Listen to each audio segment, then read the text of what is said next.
Hello friends, school of મેથેમેટિક્સના channel પર આપનું હાર્દિક સ્વાગત છે. અહીંયા આપણે ધોરણ 11ના વિજ્ઞાન પ્રવાહના ગણિતનો અભ્યાસ કરવાના છે, જેનું પહેલું ચેપ્ટર છે ગણ. તો ચાલો હવે આપણે સમાન ગણ વિશે અભ્યાસ કરીશું. તો નીચે 3 નંબર આપેલા છે. 3 નંબરમાં ગણ એ અને ગણ બી આપેલા છે. હવે તમારે એ બતાવવાનું છે કે કયા નંબરની અંદર ગણ એ અને ગણ બીની જોડ સમાન છે. પરંતુ તે પહેલાં હું તમને સમાન ગણની વ્યાખ્યા આપી દઉં કે જો ગણ એના તમામ ઘટકો ગણ બીમાં આવેલા હોય અને ગણ બીના તમામ ઘટકો ગણ એમાં આવેલા હોય તો ગણ એ અને ગણ બીને સમાન ગણો કહેવાય છે અને તેને a ઇક્વલ ટુ બી આવી રીતે લખાય છે. તો ચાલો હવે તમે બતાડો કે નીચેના 3 નંબરમાંથી કયા નંબરમાં ગણ એ અને ગણ બીની જોડ સમાન છે. તો પહેલા નંબરમાં તમે જોઈ શકો છો કે ગણ એના તમામ ઘટકો ગણ બીમાં આવેલા છે અને ગણ બીના તમામ ઘટકો ગણ એમાં આવેલા છે. તેથી ગણ એ અને ગણ બી સમાન ગણો છે. હવે બીજા નંબર વિશે તમે શું કહેશો? તો બીજા નંબરમાં પણ તમે જોઈ શકો છો કે ગણ એના તમામ ઘટકો ગણ બીમાં આવેલા છે અને ગણ બીના તમામ ઘટકો ગણ એમાં આવેલા છે.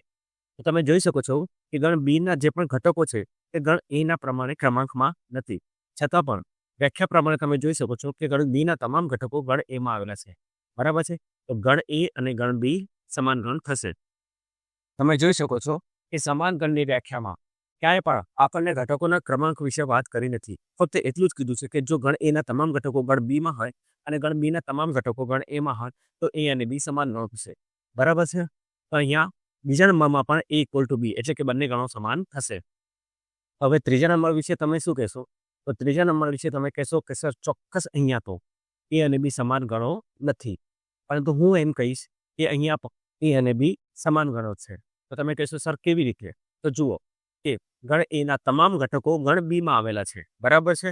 હવે ગણ બીની વાત કરું તો તમે જોઈ શકો છો કે ગણ બીના પણ તમામ ઘટકો ગણ એમાં આવેલા છે. હવે તમે એમ કહેશો કે સર ગણ એમાં તો 3 જ નંબર છે, 3 જ ઘટકો છે, જ્યારે ગણ બીમાં 6 ઘટકો છે. તો કેવી રીતે આ શક્ય બને કે a ઇક્વલ ટુ બી થાય? પરંતુ સમાન ગણની વ્યાખ્યામાં ઘટકોના નંબર વિશે કોઈ પણ માહિતી આપવામાં આવી નથી. ફક્ત અને ફક્ત એટલું જ કહેવામાં આવે છે કે જો ગણ એના દરેક સભ્ય ગણ બીમાં હોય અને ગણ બીના દરેક સભ્ય ગણ એમાં હોય તો ગણ એ અને ગણ બી સમાન થશે.